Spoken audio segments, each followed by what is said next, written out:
Good afternoon, everyone. It is such an immense pleasure to welcome all of you here today to the Global Center for Pluralism for this timely discussion and launch of the research report When Sussex Meets the Kichi SIbi, History and Pluralism at 330 Sussex.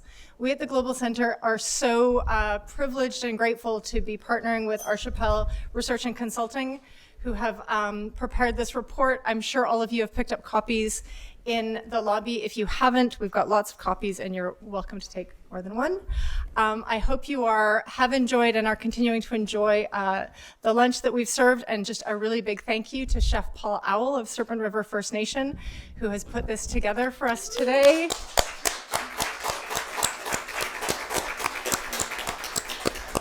I'm sure you also all really enjoyed the amazing teas that have been prepared, and noticed the spectacular artwork on the cans by Rhonda Snow. It's just really a real privilege for us to be partnering with Paul on this, and hopefully many more times in the future. When I normally open events at the center, I normally begin with a land acknowledgement, and acknowledge, of course, that we are guests here on the unceded and unsurrendered territory of the Algonquin Anishinaabe Nation. As we know, land acknowledgements have been criticized for being box-ticking exercises, for being performative. And when we began our journey at the Global Center, looking at how we can be supporting and contributing to reconciliation in Canada, we really wanted to think about how we would use land acknowledgements in a way that was real and meaningful and enabled us to reflect on the history of this land, our role in it, and our role moving forward, particularly as we try to bring people together in this space, in a space of dialogue, in a space of togetherness, and in a space where we can have hard and difficult conversations. And what we realized was that the way that we were telling the story of our headquarters here in Ottawa was not really going far enough to address the complexity of truth and reconciliation in and on this land. And so we began to embark on this research that we're going to be discussing today. This building occupies a prominent place in the landscape of Ottawa, in the sort of ceremonial capital, as we call it. And we were conscious as well when we asked people to gather here that this is a very colonial building. And we needed to understand that in a really different way, and really needed to sort of turn that narrative on its head. And when we talk about this building being constructed in 1906, what that doesn't do is talk about the history before that time, the history of dispossession, the history of the ownership and stewardship of this land by the Algonquin Nation for at least 8,500 years. And when we think about the site of the land on the banks of the Ottawa River, the Kichi SIbi, which is the Algonquin name for the river, and we think about this space as a meeting place of cultures, and has been a meeting place of cultures for generations and generations, we also have to lean into the complex relationship and contentious relationship with power and exclusion that lives side by side with these realities on the land. Pluralism, as I'm sure we all know, are the actions that we take to positively respond to diversity in our society, to see this as a strength, to see this as something that really is at the core of building successful societies. But at the same time, to be truly pluralist, we have to connect and really face issues of power, of exclusion and marginalization, and really face squarely some of the uncomfortable truths about the systems that we live in and perpetuate, and the narratives that we tell, and the narratives that we choose not to tell. So unearthing the history of this land, of the street and the building where the center is located, is one step towards an understanding of how we at the center can contribute more squarely to reconciliation moving forward. And we really hope that this is also a resource for others in their own journey towards contributing to reconciliation, and to be using our past to better inform a collective future. So we really hope that today's discussion is a launch point to help other institutions and neighbors in this area in order to rethink their own narratives and their own strategies in terms of engaging in reconciliation. And so just finally to say, we're so grateful to Archipel for the partnership and guidance, the wisdom with which they put together this report and told this story. It really is a process also of storytelling for us to really understand where we sit now and where we've come from. It's a reminder to us as well that pluralism simply cannot be advanced unless we center Indigenous rights and self-determination at the core of what it means to be a pluralist society here in Canada and around the world. And so with that, I am going to hand over first to Jennifer Fronte of Pikwakanagan First Nation, who is going to share a water song and a smudge. For any of you who have any sensitivities for the smudging ceremony, if you want a high filtration mask, our staff are on standby and would be happy to just pass one around. Just raise your hand. And with that, Jennifer, I will hand over to you. Sure. Thank you. Sorry, I already pre-lit the smudge and smoked you all out before she gave you the sensitivity warning. But normally when I light it, it's a very trickle, so I guess it's a good day because I got a lot. Kwe, Ani, Jennifer, Indigenous, Makwa, Nedodam, Pikwakanagan, Ndao, Ottawa, Ndonjaba. Hi everybody, I'm Jennifer. I'm a Bear Clan from Pikwakanagan. My mother and grandmother were Commanda. And I'm just learning my language and, like many of us, my culture and stuff like that. So I wanted to share the water song because I think it's really appropriate to the report and to why we're here today. So I'll just do that now. Nibi wabo endaya. Taskena he nibi wabo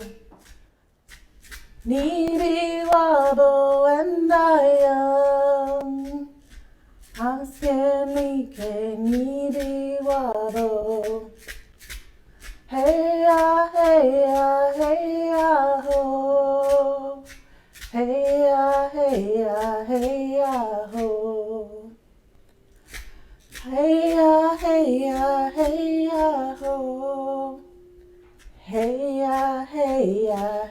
ya ho. So I turn in all four directions so that we can honor all four directions of the circle.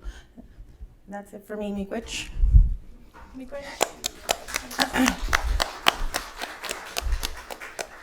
We'll hear more from Jennifer on the panel as well. And so I will next turn over and introduce Kirsten Dumont, proud band member of the Algonquin-Kitigan SIbi, an advocate, educator, and mentor. She's been awarded 3 times for her work within and outside Indigenous communities. She's spoken on Parliament Hill about climate justice and human rights, and in the House of Commons about missing and murdered Indigenous women and girls. Kirsten Dumont is also the granddaughter of Algonquin elder Albert Dumont, who is Ottawa's English Poet Laureate, and whose poem City of Ottawa opens the report. We're so honored, Kirsten, that you're with us today.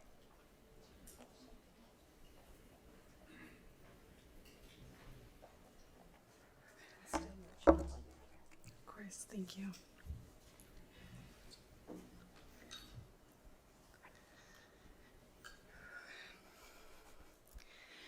Chimigwech, everyone, for being here today, and Chimigwech, Jenny, for opening us and leading us to this very beautiful moment.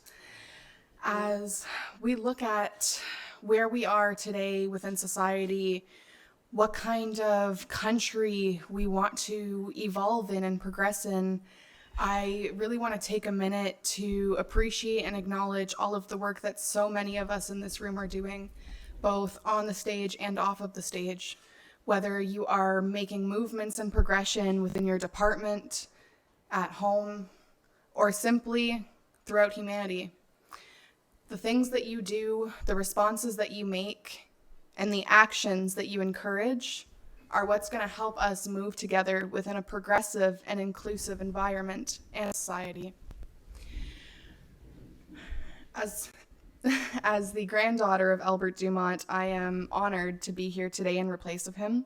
Unfortunately, he could not be here due to other commitments, but my grandfather has worked effortlessly and tirelessly with so many individuals here, and I am so honored to be a tiny speck within the incredible movement that he's helped create.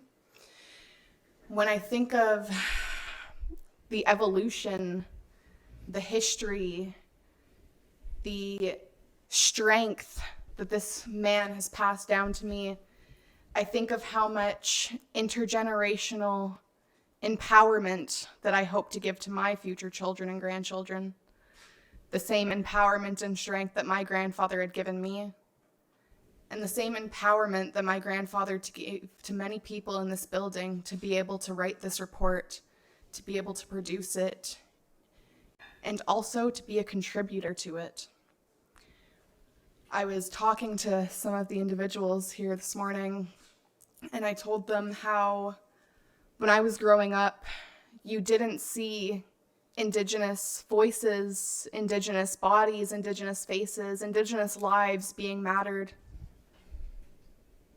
As a youth leader within my community, I see Indigenous matriarchs, Indigenous photographers, Indigenous leaders, Indigenous shakers, movers, and change makers. As a society, this empowerment, this strength, this intergenerational resiliency, we have to hold to its highest capacity. We have to understand the contributions that Indigenous lives and Indigenous individuals give to this society and this country long before it was created. We need to think about the disposition and displacement of Algonquin nations on this territory, but we also have to think about how they are a part of history that is now changing. We are moving away from hardships and moving towards legacy, the ability to restructure and rebuild a society that we were not a part of. And I think this report will be evident of that. As we start the day off, I would like to close this opening with a poem written by my grandfather. City of Ottawa, when your city was being planned, my drum was not heard, my song not requested, my voice was not asked to contribute, my ancestors were not summoned, but still ye went ahead and your city came to be. Where we once feasted and played, where the bones of our dead lay, your city came to be. Albert Dumont. As we reflect on that poem, that song, and the many words you will hear today, I want you to think about your own responsibility as settlers within a restructured society that we can build together. I want you to think about and reflect how we can become a united front and rebuild that broken bridge. Chimigwech. Thank you.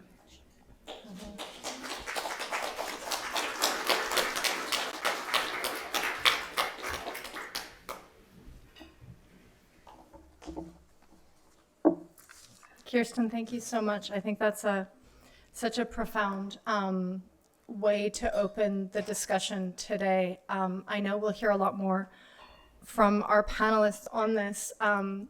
Pluralism at its core is really about transformation of society, and really that transformation coming collectively between those who've been marginalized and excluded and those who've been dominant within society. And I think it's something that we feel really strongly stands pluralism as a concept apart from notions of inclusion, apart from being invited into a space that you don't get to change, but rather an evolutionary journey that we need to be taking together. So I'm really grateful for your comments and your remarks. I am going to just very briefly introduce our extraordinary panel, and then we're going to get down to the discussion. I get to ask them some questions first, and then there will be an opportunity for those of you in the audience to ask. I'm sure you've got lots of questions and thoughts that'll be coming up. I've already introduced Kirsten. We have on the, I'm just going to jump around because this is the order that I have you on my list. Saber Pictou-Lee is Mi'kmaq from Eel River Bar First Nation in northern New Brunswick. She leads Archipel Research and Consulting, a company whose motto is bridging worlds of knowledge, and that is what they do so incredibly well. Their diverse team of social scientists, historians, facilitators, researchers, data analysts, and other experts have decades of experience answering important questions and delivering educational experiences about Indigenous and Canadian history, multiculturalism, and diversity. We're grateful to have SIbi with us today. Also from Archipel, we have William Felipchuk, Senior Research Advisor, a settler historian, Indigenous Studies scholar, researcher, and geographer based here in Ottawa, and teaching at the University of Carleton, I believe. I have that right? There's some Carleton folks in the audience, and family. It's okay. It's okay, William. My mom's here too, so this is a family affair. And Jennifer Ferrante, who I only briefly introduced, I'm going to introduce you a bit more fulsomely now. Jennifer is Algonquin from Pequawkanagan First Nation, an Indigenous liaison with over 15 years experience working with Indigenous peoples, communities, and organizations in the Ottawa area. So Jennifer, we're so grateful that you're with us today as well. So I am going to kick off the discussion with a question that I might start with SIbi and William, if I may, to just really open us up about the report itself. I'm sure those of you who have read the report already have committed it to memory. Those of you who haven't will do as soon as you leave here today. But SIbi or William, could you just maybe share, first of all, some of the key findings and maybe some of the things that really surprised you in the researching and development of this report? Sure, thank you. I think we'll co-answer this. We each have different skills and expertise. Oh, my mic's off. Can we? Yeah, I was about to say, I don't think we can hear you. Okay, there we go. That's better. Awesome. Excellent. Thanks. Curious, how many people here read the report or had access to it? Oh, quite a few. Oh, that's so wonderful. It's okay if you, even if you put your hand up and you didn't read it. Oh, sorry. So before I talk a little bit about, I have a scarf that's going to be in the way of this mic. Fashion always gets in the way of microphones. Always. Before I talk about what's exactly in the report, I want to preface with why it was so important. And there is a huge issue around a one-sided history, even maybe more so within our nation's capital. And oftentimes historical research is undergone with little to no or absolute exclusion from the Indigenous lens and the Indigenous side of our stories. And so it was a really profound honor to engage in this research and create this report with a team of Indigenous and non-Indigenous researchers. And it was a chance for us to blend a number of methodologies, including historical research and including community storytelling, which gave us some profound words and profound findings here. And so to talk a little bit about that, the Kichi itself is a place of meeting, and it's a place that has extraordinary significance to the Algonquin Anishinaabe communities and nation, and it was a place stewarded since time immemorial by the Algonquin and Anishinaabe people, and I'm so honored to be here as a guest on Algonquin territory. yeah, exactly. I'm Mi'kmaq, we're East Coast people, but we're pretty cool too. So a little bit about some of the core findings. There's two things I really want to speak to, and I will give you some page reference numbers in just a second here when I find them. So on page 36, which I think is the most profound finding, and I've spoken about this prior, is the fact that here in this building, and among many of the buildings in Parliament and Sussex Drive and our neo-Gothic period of time, is the fact that during the construction of these buildings, the sandstone and the sand excavated to build these structures were excavated in Algonquin burial grounds. And so we stand here today sharing knowledge that this is knowledge our communities had through our storytelling. This was knowledge that I knew from our communities, gifted to us from the Algonquin nations, that there were in fact Algonquin remains that were in the mortar that have been used to establish this building, to establish this nation's capital. And it was a profound opportunity to blend historical research with our community storytelling methodologies to produce this report And this is one of the findings. So I really encourage everyone to take a look at page 36 and reckon with the fact that we sit here today in a building that possibly contains Algonquin ancestral remains. That's one very critical piece of our key findings, and take a moment to let that wash over you, because that's extraordinarily significant and very impactful when we think about our legacy here in Canada, and when we think about the Truth and Reconciliation Day that just passed, and what that means on the ground that we stand on. Another really wonderful piece, and this is just more of a personal piece that I like to speak a little bit about, is the fact that between 1967 to 2005, this building housed the Canadian War Museum, and to which is facts very little known that Indigenous people had the highest enlistment rate in both world wars, and they were significant pieces of our greater puzzle. And there are a large portion of Indigenous veterans that did not receive the same recognition or rights as other non-Indigenous veterans here in Canada. And when the Canadian War Museum was housed here, it actually housed a portrait of my aunt, my great aunt.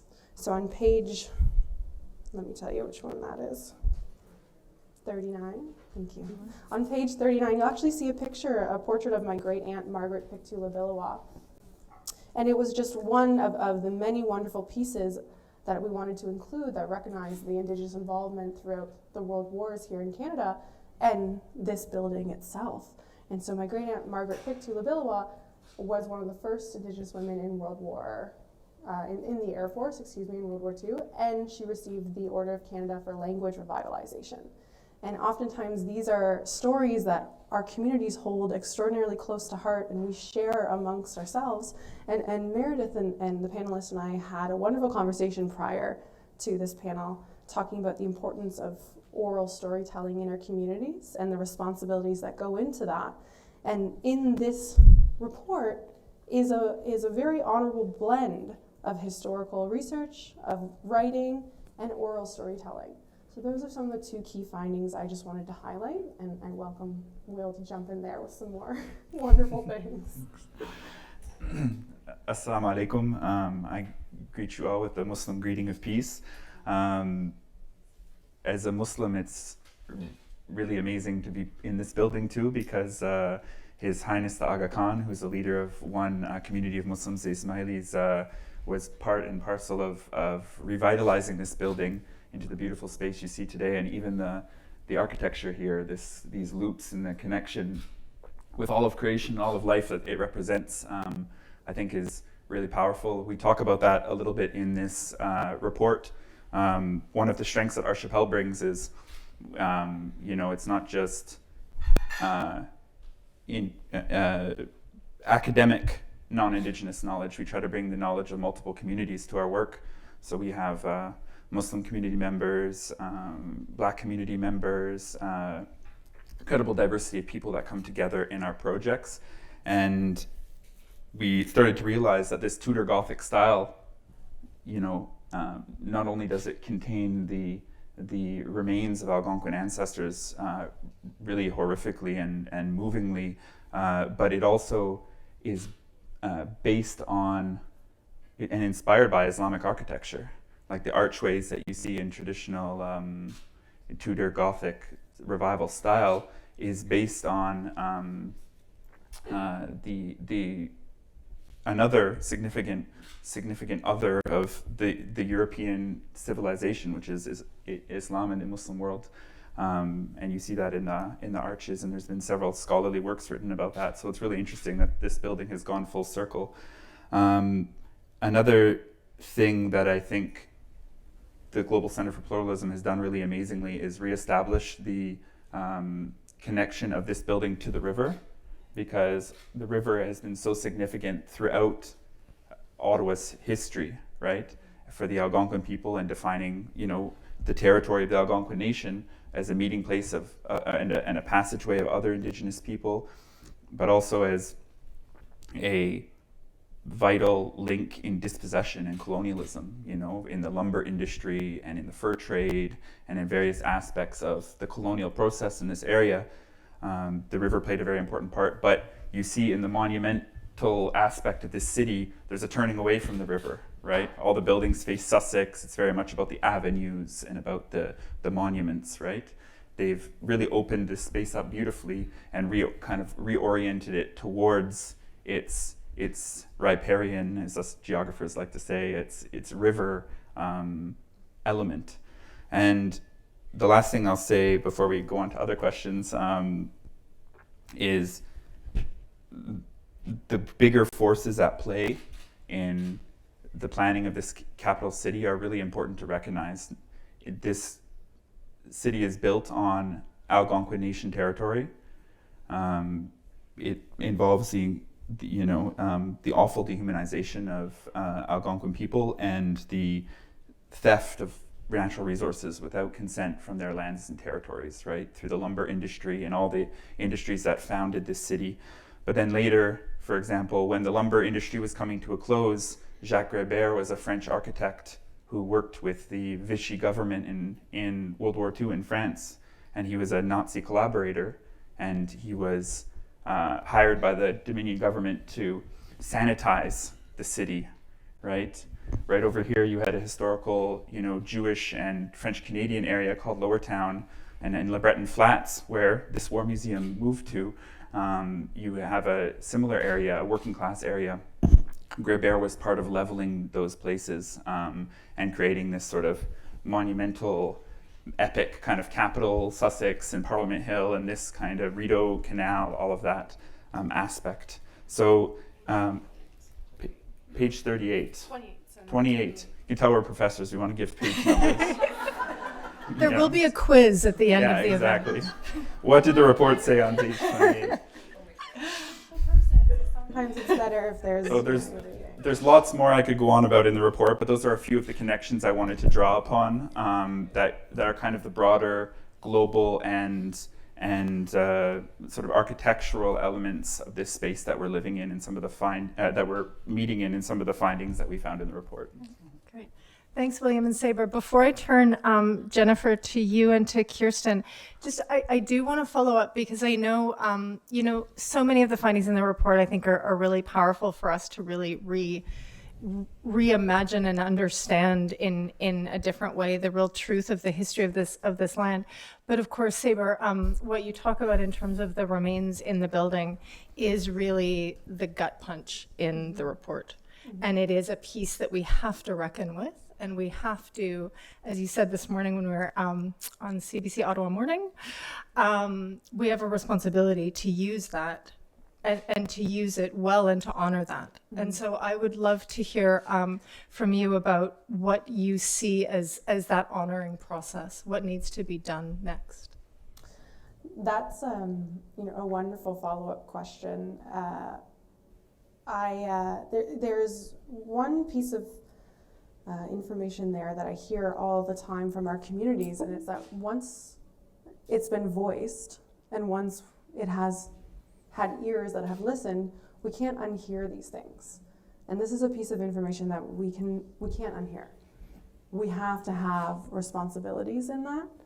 And we actually talked a little bit just earlier about the difference between rights and responsibilities. And this is a great pivotal moment for us to embody the concept of responsibility.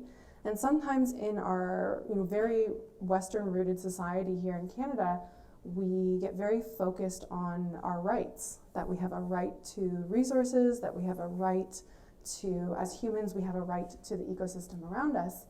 And I challenge everyone here to think that, no, we don't have a right, we have a responsibility. We have a responsibility to the land, we have a responsibility to the water, we have a responsibility to our neighbors and our loved ones, and we have a responsibility to the stories that we hear.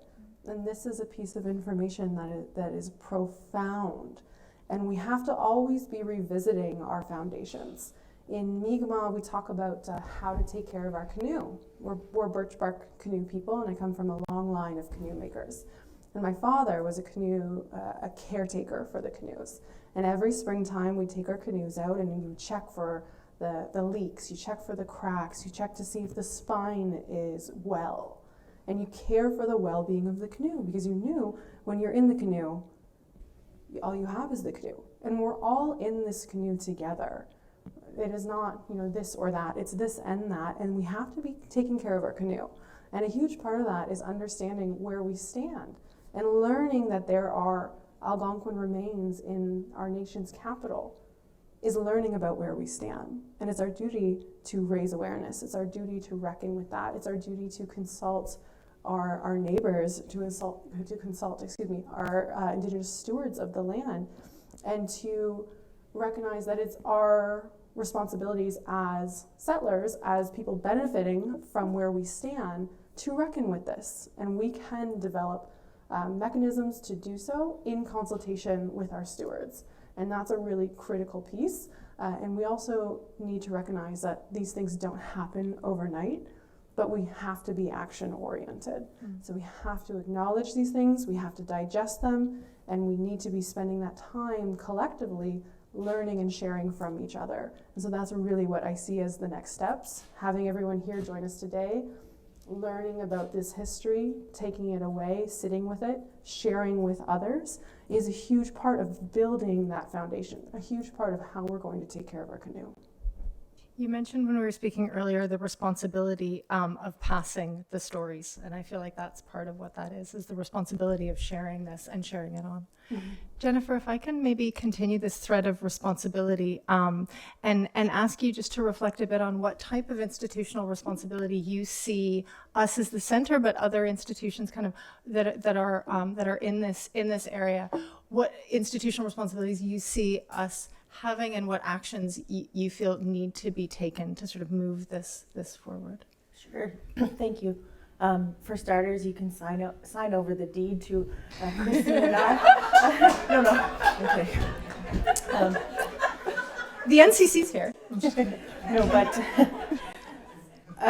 on page 16, it talks about how the waters and the land were poisoned by colonial industrialization, and that got me thinking, so why isn't it industry that is making reparations for that? And I think that that's a responsibility that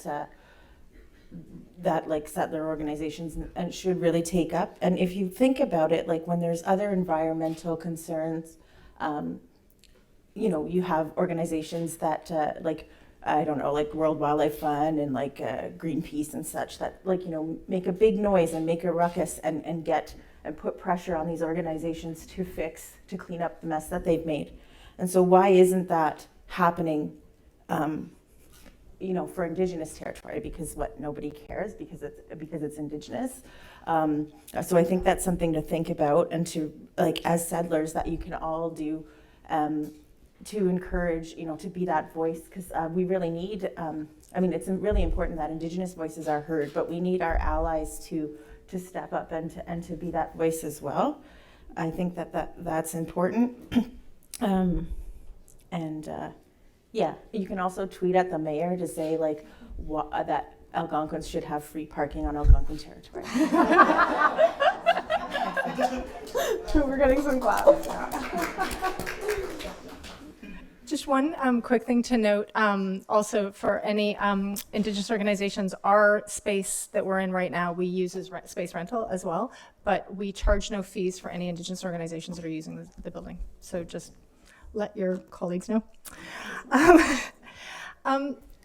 Kirsten, I wonder if I could also just maybe ask you to reflect on some of this, and then it's a question that I kind of want to draw back to the panel before we open it more widely, of how you see we using this knowledge that we have to really also responsibly leaning into actions that foster belonging. You spoke so profoundly about this idea of rebuilding the broken bridge.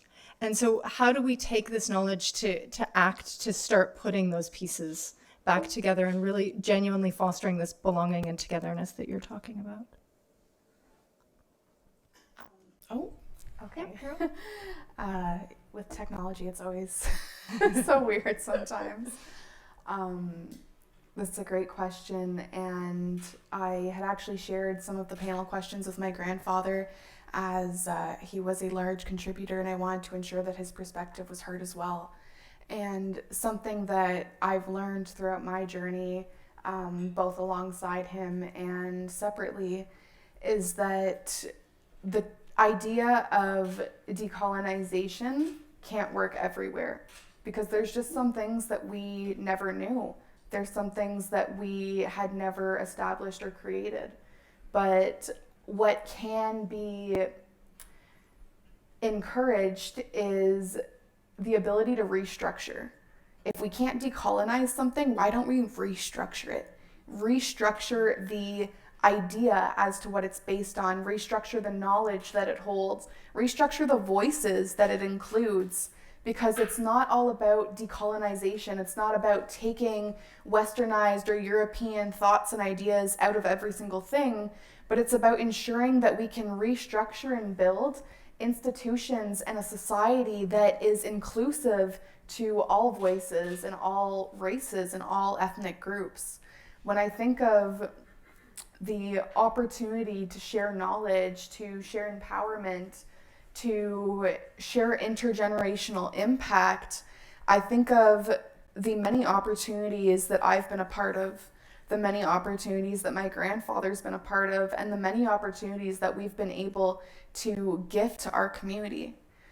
I've heard so many incredible things from my co-panelists today, and what had really struck me was that there's always this idea that Indigenous peoples want to completely indigenize every aspect of the world or everything within the Canadian country that so many of us love. But it's not about indigenizing or decolonizing, it's about inclusion and equity. And for me, a 22-year-old, to stand alongside these panelists, that is a system being restructured.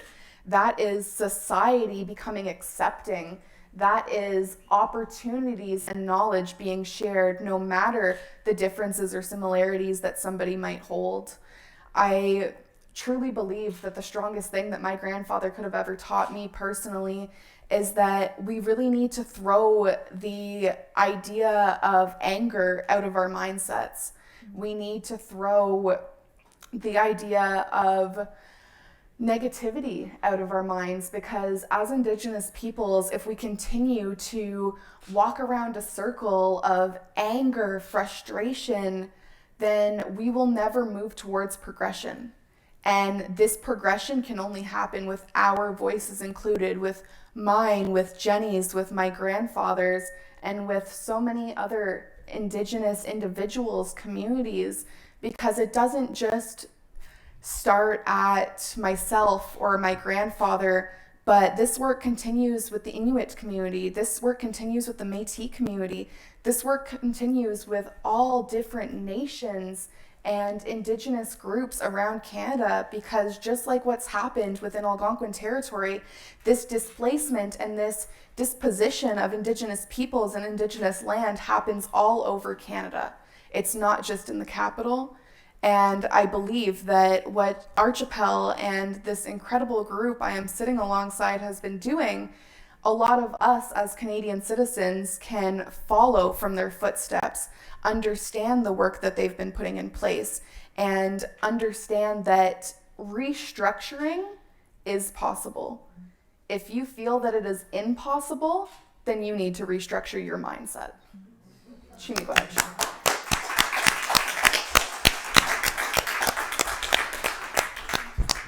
Sorry, I just want to add one thing. Forgot to mention, not to take away from the report and everything great that's happening here today, but today is the National Day of Action for Murdered and Missing Indigenous Women and Girls. So I encourage you, if you don't know about that, to Google it after this. Thank you, Jimmy Wedge. You know, what you're both also speaking to, that's something that we think about a lot at the center, is the importance of actually utilizing knowledge to ensure that everyone in society, and by this I'm also really thinking about non-Indigenous Canadians, to understand where our history sits. And I think that we look at this globally, and it's extraordinary how political education is and how political education curriculums are.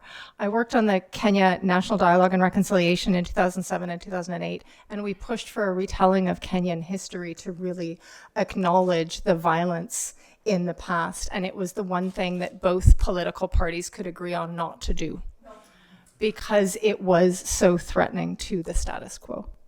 And I think it's just a reminder that there is such power in the kind of history research that Archipel that you're doing, such power in these stories, because once people have the responsibility of the knowledge, it does change the way people engage. So I don't know, before I throw the floor open for others to ask questions, anyone want other burning things? Just one thing I wanted to say about the approach of the Global Center for Pluralism is we work with a lot of clients and doing this kind of work, and often, you know, asking us to hear about the past of an institution or the present realities of an institution. And I won't go into any specifics, but it's rare that an organization of the scale and the profile of the Global Center for Pluralism is willing to, you know, put together hard truths in a document like this and pay to have it printed, you know? Yeah. So I just want to acknowledge that. And then the other thing I would say is the global aspect, I think, is something we really have to pay attention to when we're talking about Canadian colonialism. The trees that were taken from Algonquin territory were primarily the masts on British ships that colonized the world, right? So you had trees from Algonquin territory that were sailing in to Mumbai and Zanzibar and Lagos and all over the world, right? And so that's also something we have to reckon with, and I think the global in your name, it really fits in well with that. I'm just back from a conference in Thailand where we were partnering with the Asia Indigenous Peoples Pact. It's a network of indigenous organizations across the region. And the situation in some of those countries that you're talking about now, William, India, Bangladesh, Nepal, and others, for indigenous communities now is shocking. And again, a lot of what I was hearing in the last week is erasure from history textbooks, erasure of the term Indigenous from constitutions, erasure of the term Indigenous from any legal practice whatsoever to ensure that nation-to-nation status, to ensure that communal rights cannot exist in future. And so I think it's just a reminder that this is a long road here. It's a very long road in many places, and I think those connections you draw out are so important. Now, does anyone have a question for our extraordinary panel? Don't be shy. I know the first question is always hardest. Jamie, thank you. Chanel, can I? Oh, Paulina's on. It's okay. We're good. You want that?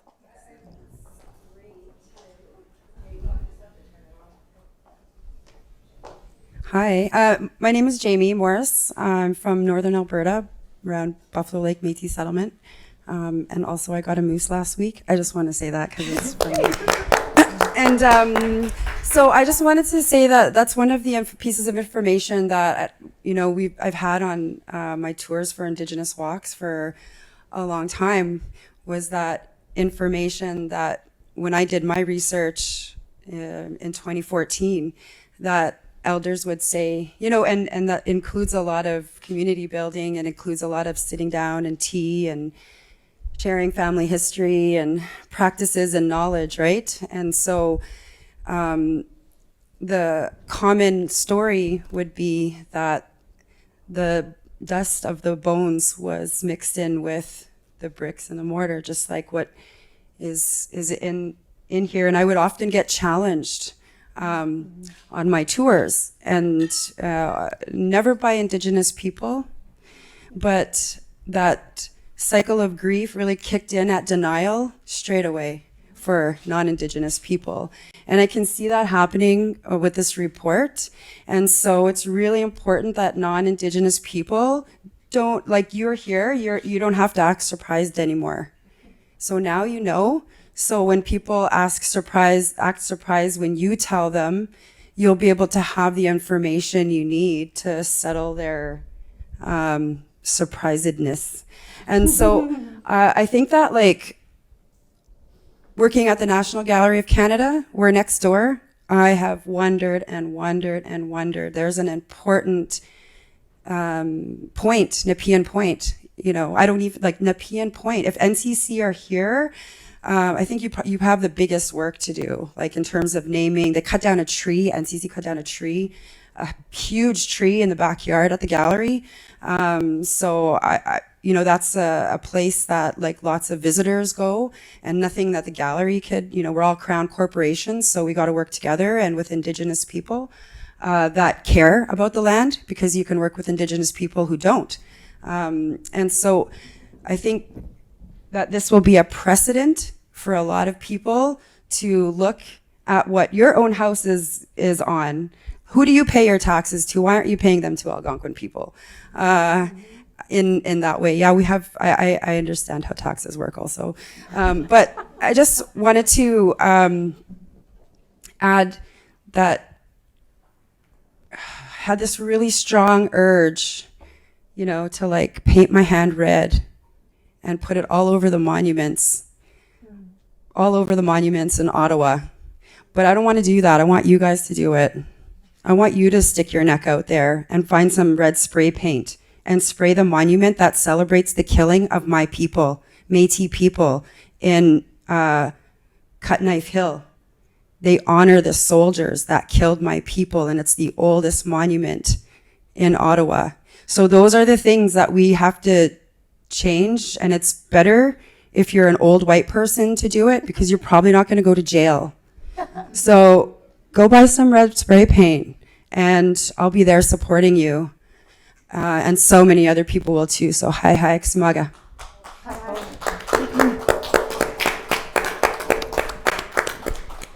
don't know if any of you want to. Yeah, I would. Oh, good, it's on. I'd love to just champion Jamie's comments there. Supporting Indigenous action, whether that be direct. I can't see without my glasses. I don't know why I do that. It's all just a blur.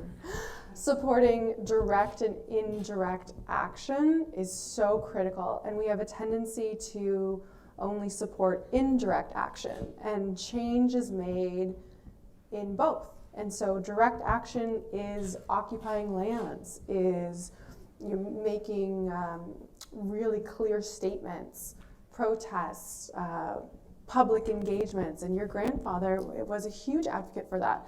And I relay that because your grandfather opened our gathering when we presented this report to the board. And in closing remarks, he said, you know, everyone here seems to be moved by this, and everyone here speaks of reconciliation, but I've heard that time and time again. And when he went to the protest at Chaudière Falls in 2016, nobody went with him.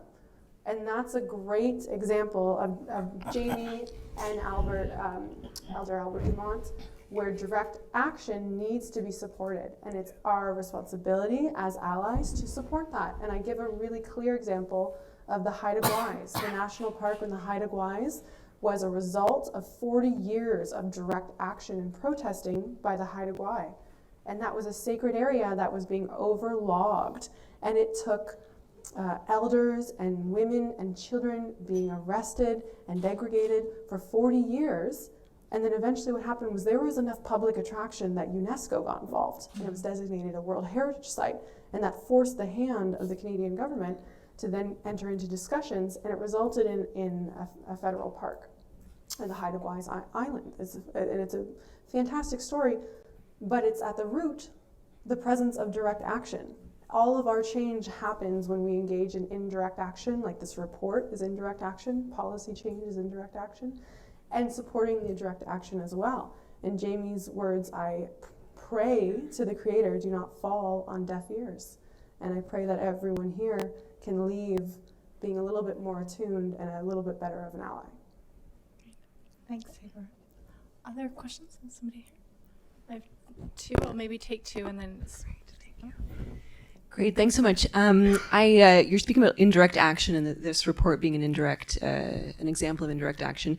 And I'm curious to know your experiences in the process of writing it and researching, because I know the research process can, your positionality within that is something to think about. And also what I've learned about Indigenous ways of knowing that the process of getting somewhere, the journey of getting somewhere is just as important as the final product.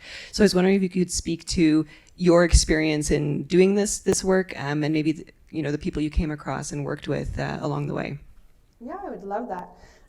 So at Archipel, we have some guiding principles that are rooted in Indigenous protocols and values, and one of them is intersectionality, which is actually a Black feminist theory. But we also have consensus decision-making at Etowaptimunk, and we talked about Etowaptimunk this morning, which is this idea of two worlds working simultaneously together. So our research team has this Indigenous and non-Indigenous lens, has Indigenous, non-Indigenous, and BIPOC lenses going into all of our work. And we also pride ourselves on a consensus decision-making basis, which means that we work collectively to move forward together, and there's no real hierarchical issue.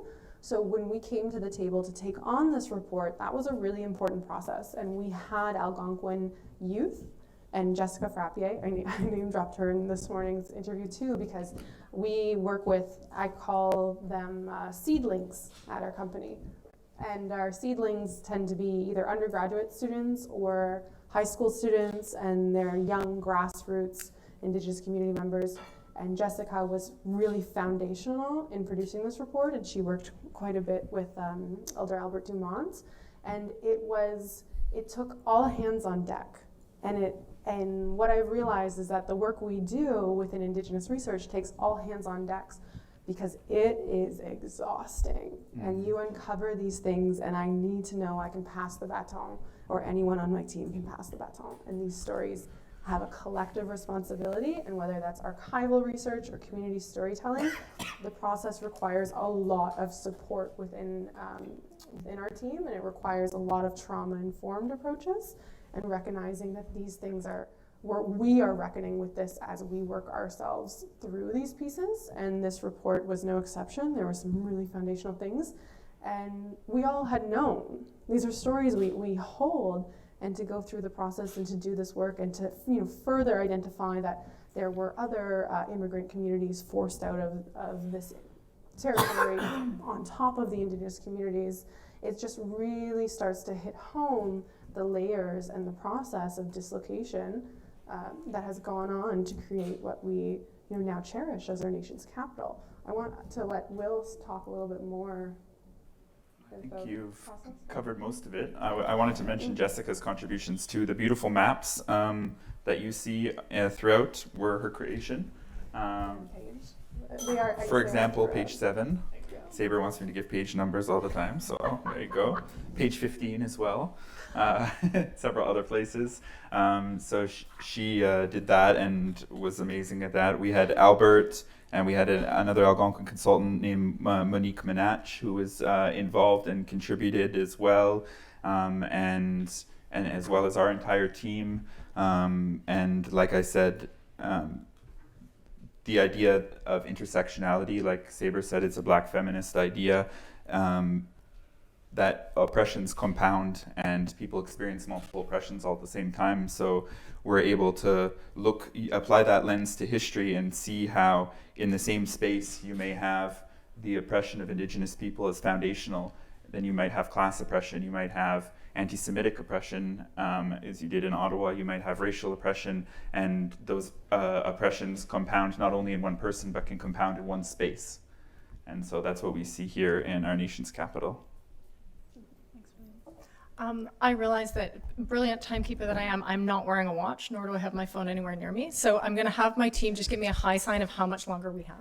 It's 1:10. We have three more. We have 3 more questions. Great. Okay. Yeah. So we're just gonna grab them. 1, 2, Fantastic. and 1, 3 here. I think we might have 4, but okay. Okay, can you hear me? Okay. Hi, my name is Chelsea. I'm a journalist with the Hill Times newspaper. Thank you for having me. My question is more for the Global Center itself. I'm wondering if you have any plans in terms of knowledge mobilization for this report, particularly to parliamentarians, obviously government, considering that not only this building is sort of implicated in the findings, but definitely other important buildings, like as you mentioned, Parliament. So I'm just wondering, so I guess my question is twofold. Like, is there any plans for knowledge mobilization there? But then also we do see ongoing renovations of these buildings and things like that with stonemasons and whatnot. And I'm just wondering if there's any consideration that should be given to the remains throughout those processes of renovation.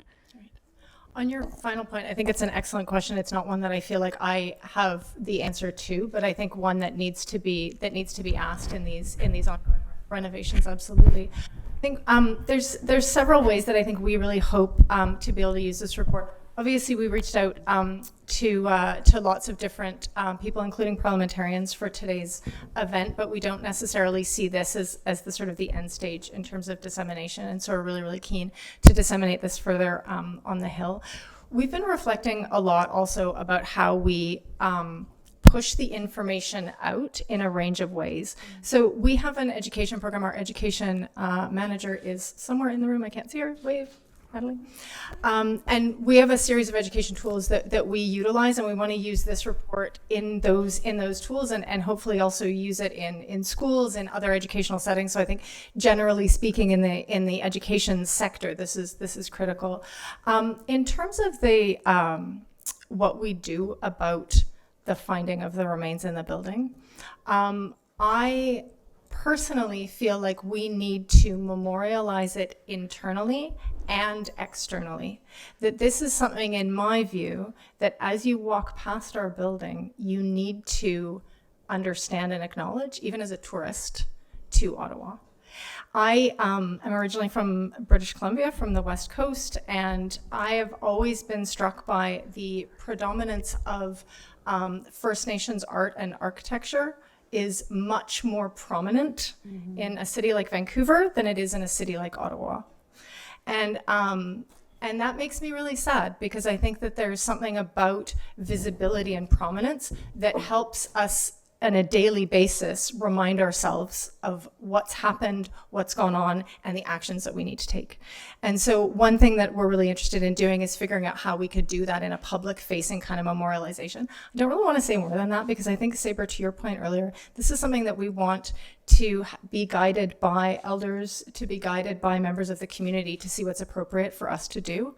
I think, and as has been said here, you know, Indigenous leadership is so important, but non-Indigenous voices have to be there, because this has to be a national project. I think, Kirsten, to your point about pulling these things together, my sense, coming back to Canada about 3 years ago from being abroad most of my adult life and working on peace and reconciliation in other places, is that a lot of Canada right now sits in a place of fear and guilt, and those things are really paralyzing. And so I think that it's really important that we use this report in a way not to just say, shame on you, you should feel terrible and therefore want to bury it under the bed, but to say you have a responsibility with this information, and this can be a brick in that bridge that we're rebuilding. And so figuring out how best to do that requires us to think about every audience that we're speaking to, that people will have different reactions to it. And so I think at the center, we're thinking about how each of those pieces can work in a way so that we're bringing people along and not creating oppositional discussions in that way, which is really kind of at the heart of what we do at the center.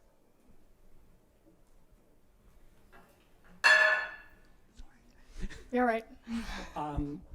Kwekwe, Todd Kriyak, Nadishnakat, and Anishinaabe. I'm also from the Pikwakanagan First Nation, so this is kind of neat that two of us are in this room at the same time, and it did not fall in. I'm also the DG of Reconciliation from Canadian Heritage, and I really wanted to add on to what my colleague from next door was saying on the importance of ally and take advantage of this wonderful panel that we have today. Of course, I know Jennifer from before, but I got to meet a few of you today, and it was really, really great talking with you. When we're talking about anti-racism and then anti-Indigenous racism, how can you help me explain to allies, and I'd like each of you to try, help to explain to allies what is the difference between anti-racism actions and anti-Indigenous racism? Why is it important that there is an understanding from our allies to know that there is a difference between the two? Thank you. Go first. Go down the line. Too hard. No. I got the poke, so I have to go first. She's the boss. Yeah. we actually mentioned this. I really wish Yusra was here. Yes, we have people in our company who are much better qualified to speak on that. But you're right, and it's an important that each of us answer that individually.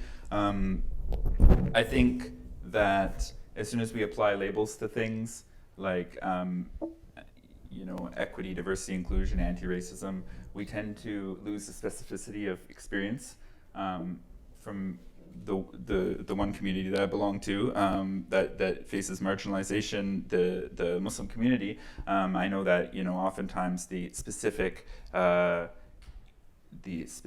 experience of Islamophobia and the crisis of Islamophobia in this country gets lost in generalized discussions about equity and anti-racism. But I do think that there are two communities that, on whom the North American system is built those foundational oppressions, and that's the dispossession of Indigenous people and the dehumanization of Black communities, right? When we talk about the histories and legacies of slavery, and we talk about the dispossession of Indigenous people, we have to recognize that no conversation on any of these topics can start without recognizing that foundational dispossession and dehumanization that took place on these lands, right? And in this case, it's the Algonquin Nation. I mean, everybody here, we're not the youngest crowd. So many of us probably went to high school in the 90s or before, or 2000s or before. But I went to high school 2002 to 2006, and I never learned that we were on Algonquin Nation territory. That was quite recently, right? Now they started to acknowledge it in schools, but so anything that any of us learned in our entire education, it completely excluded the Algonquin Nation. So no matter how much time we spend on this, it's not going to make up for the thousands of hours that we spent learning about other things without learning about the Algonquin Nation, right? So what I would share.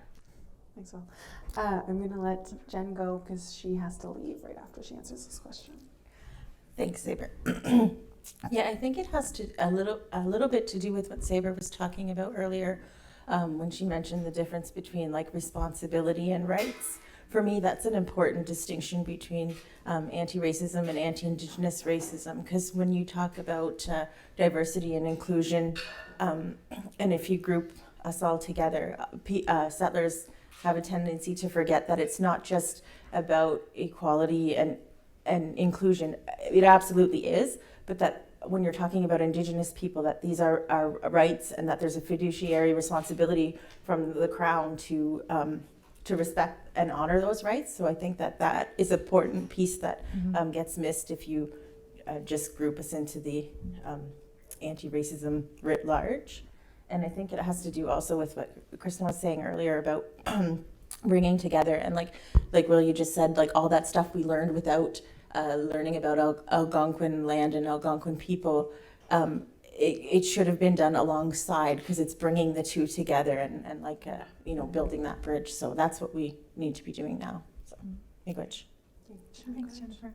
Do you have to run away from us? I have to take a meeting. Not to put you on the spot in front of everyone, but I just want to also say a huge thank you and miigwech for being with us today. We really appreciate it. Really? I don't want to lose them. Okay, well, if you like my academic talk, just come to Yuck Yucks on Friday or even Wednesday, and you'll see me at the Yuck Yucks West location. You'll hear a lot of Indigenous, decolonized jokes. Yeah!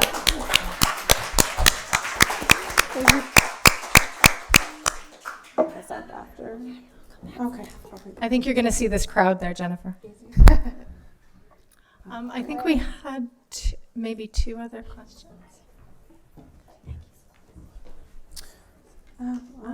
I have 1, 2. So Gary, I'll go to you, and then I have another one in the back. Gary, go ahead. Good afternoon, everyone. My name is Gary Muse with the NCC. Thank you, Jamie, for the comments themselves. And I would be very glad and happy to talk to you about the process that we've actually gone through. We've just recently received approval from our board to change the name of Nepean Point to an Algonquin name. And so it was a long process, but it was a fruitful one, and one that I take very deeply into. So, but thank you for your comments as well, and they're well received. And I can also have a conversation with you about the process that we've actually gone through with the park itself. I've been with the NCC for 4 years, and it has been a learning experience to be able to actually understand inclusion within the Ottawa area. And so, because I was fortunate enough as a landscape architect to be educated within the Canadian system and the American system, and then be here working on a project that revitalizes the continuous downtown core, capital core area, the piece of culture that actually is associated to it was completely new to me. Like you mentioned, going to high school, never once was Algonquin culture introduced to me as I was growing up. And it was in the past 4 years that I've started getting educated, but really educated, meaning being able to meet with Algonquin community members from Pikwakanagan and Kitigan-Zibi. This has been me doing it for myself. And my organization is also doing its part into being able to do that. So one of the things that I feel that this report is going to embody is the fact of not just us talking about it, but also being able to share the report for cultural master plans that happen within the city and cities across Canada. And the reason I say it that way is because there's an established understanding of urban planning, landscape architecture, and how it shapes the different cities.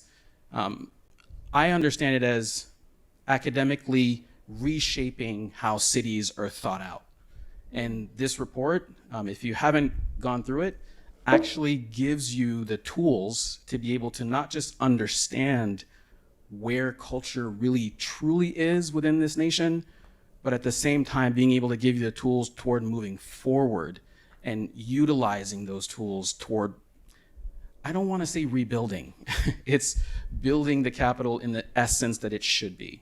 I think that's really the key point that I'm actually getting educated on, and that I continue to get educated on, and then I solely support the Global Center of Pluralism as well as Archipel into really focusing on being able to refocus the energies that people are putting into things into where they should be and how things actually move forward. So, thank you. Thanks, Gary. I did want to respond to Todd's question. To loop back a little bit about the Indigenous anti-racism versus anti-racism, and something I often end up having to work through is that I feel that there's a failure to understand the definition of assimilation and its relation to genocide. And I think that's where a lot of this anti-Indigenous racism comes into play, is when settler people have this idea that Indigenous people should be just a part of the Canadian society, and and that's it. And that is what assimilation is, and assimilation is genocide. And there's a very large disconnect in the general public about that significance. And so if we don't have an understanding of how being assimilated into the broader society as Indigenous people is genocide, we can't really get to the depth of what anti-Indigenous racism is. And so that's a starting point, what I find specifically. Yeah. You look like you're raising your hand in response to that, and if my team aren't going to totally cut us off. Sorry, I ruined did it. you want to say just a word or two, and then we have a couple of questions on this side to close out the panel? Behind you. Right there. There's a lot of information in the report about acculturation, which is the rapid culture change of assimilation. That my name is Catherine Nuyunga. I'm an urban Inuk. I'm with Canadian Heritage and with the Reconciliation, Modern Treaties and Engagement branch, but a lot of my work in school had to do with acculturation, so understanding that into assimilation is just what I wanted to add, because I know we don't have much time. Great. Thank you. Thank you. I have, I think, 2 last questions over here. One.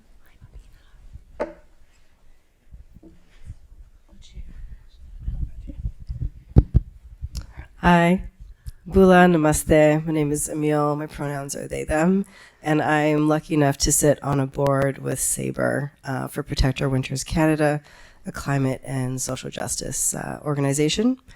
And I just wanted to, as someone who is an immigrant and settler on these lands, and also as a Jedi consultant, which is just fun to say that I coach people on the art of Jedi, which is actually justice, equity, diversity, and inclusion, or, if you're a Star Wars person, it could be that too, is we use a lot of acronyms, I think, in our work, like I just did, and knowing that even when SABRE said BIPOC folks, that acronym really, puts forward the different identities in the way that we should really recognize them, in the sense we're Black, Indigenous, and people of color. And as a trans Asian Pacific Islander, it is really important that we recognize that Black and Indigenous people have a multi-generational relationship to systems of oppression. And I know that that's a whole lot to swallow, but it just, in my opinion, in my lived and professional experience, is recognizing that there has been a lot of generational trauma that has happened for Black and Indigenous folks. And that's why we center those identities rather than group them together with folks of color. Mm-hmm. Just like when you might use 2S, LGBTQI, Two-Spirit, and then the rest of the queer community, which I know that's really minimizing, and as a trans person I wouldn't normally do that, but it is ensuring that we recognize that Two-Spirit people also have a different relationship to systems of oppression. And so just recognizing that that is something that is centered in the work of diversity, equity, inclusion, and often the most people that show up to events like this are people that have their own lived experience in this space, or maybe we already are doing this work.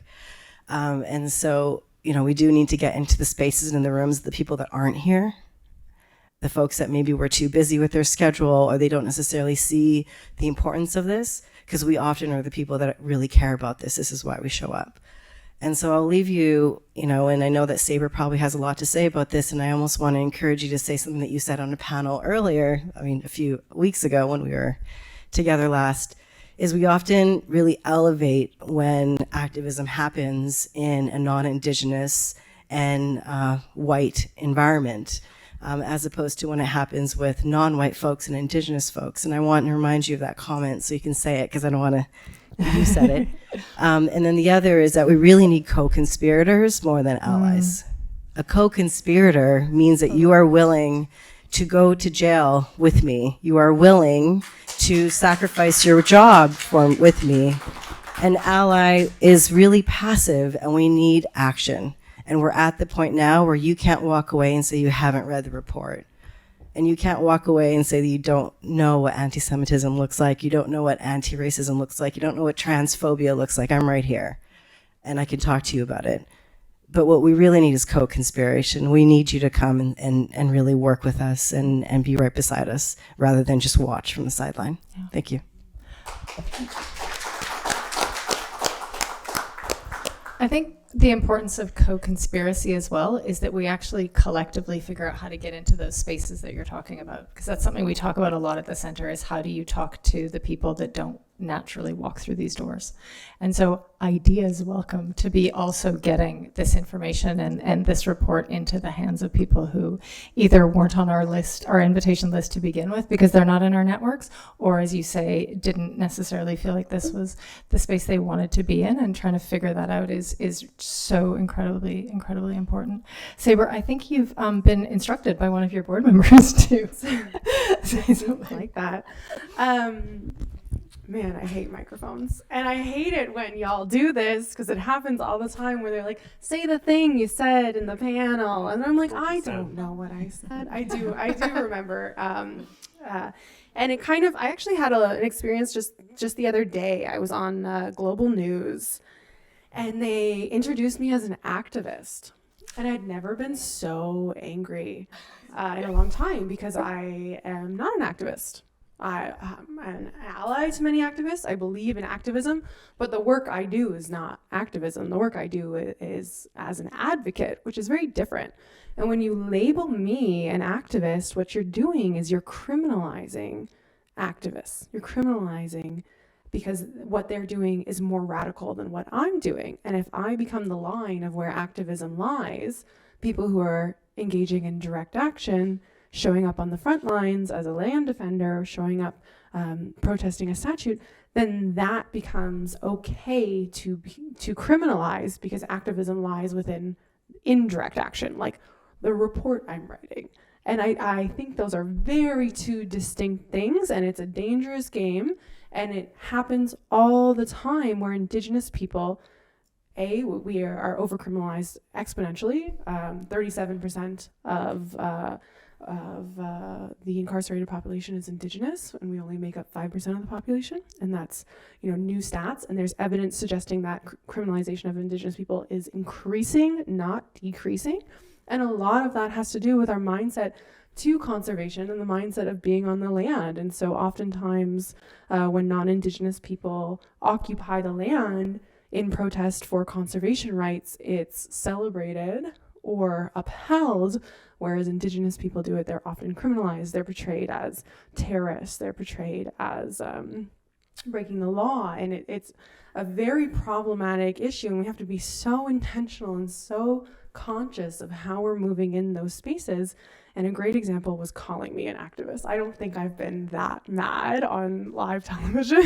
and then I just went on a tangent. I was like, well, if I'm going to be an activist, then let's talk about funding inequities, and just went off on a whole reconciliatory tangent. But being conscious of that is so important if we want to make any type of meaningful change, because I'm sure the interviewer did not intend to have that repercussion, but it does. And that puts my cousins and our relatives and our neighbors in danger. And we have to be out there with them. We have to be engaging in this direct action with our community members. And that's what meaningful change is. So I really challenge us to be conscious of that. And would you like an opportunity to respond to that? Let's put you on the spot. But. Oh, no, it's totally okay. I think, hello? I sound pretty pretty loud. I think that the questions and the statements that were made today are incredible, and I'm just going to keep it very short because I know that we are running close to time. But as an educator, I usually work with elementary and high school students, and I see the vulnerability in them when they ask these questions, and I see the same vulnerability from you when you ask these questions. I want to reassure you that this vulnerability, this uncomfortableness that you might feel asking these uncomfortable questions, that is sacred. And that uncomfortable feeling that you might have felt asking these things will become more comfortable over time. I promise you that. As we move with education and we move with the understanding and the curiosity of how people are, why they are, it helps us to evolutionize our own minds and our own understandings and our own societal views. When you leave here today, you will look at Algonquin territory different than you had when you stepped in this building. When you leave here today, you will ask those heavy and uncomfortable questions. I hope you do. But when you leave here today, as many people have spoken about, you become more than an ally, you become more than an audience member, you become a conspiracist with us. You are living in this world of resiliency with us. You are there to bear witness to our legacy that's moving forward. So bear that witness and uphold it to the highest degree. Talk about what you've learned here today, but not only talk about it, educate yourselves, because your education does not stop here when you leave these doors. It does not stop from this report.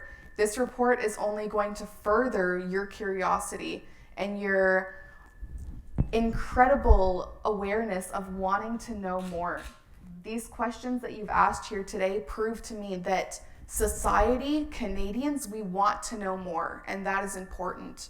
For high school students to feel uncomfortable and for adults to feel uncomfortable, that is us sharing our uncomfortability together. This is how we create a society that will become evolutionized with love, with respect, and with the understanding that if we do not separate these things, then how can we rebuild them? How can we recuperate that broken bridge? How do we rebuild it? These are all questions that I want you to go home and think about. I want you to think about your responsibilities as settlers on Algonquin territory. I want you to think about your responsibilities as settlers no matter where you go on Turtle Island, because no matter where you step foot, you will be stepping foot on native land. Think about that, embrace it, and acknowledge it for what it is, because it is more than the hardships and the genocide that colonization put us through. But we are love, we are care, we are empowerment, we are beauty, and we are strength, which was evident to today. Chimi Gwetch to Saber and William for inviting me here today. Thank you to the audience for being here today, and Chimi Gwetch everyone for opening up your hearts and your minds. Thank you. Miigwech, thank you all for being here, and more to come.